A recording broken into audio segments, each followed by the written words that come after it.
ka hak je kan in tiam na ring chung je lin ma se nang chu và thăng to na iliam ta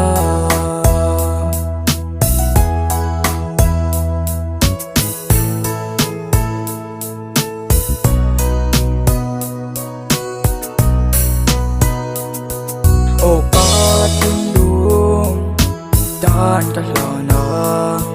thì cho đi tan thì in cả hắc chế kan in tiam na ring chung dây lin mà se nang chu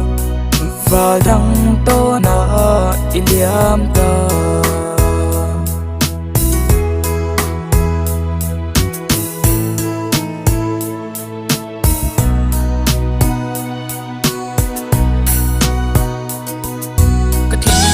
thun ang maka masih bese bau mo ko bese nang katon thei don silop che chuan min ka san lo la kia nga o rong kila ka ta no boite nang nen him te leng ka chak mangai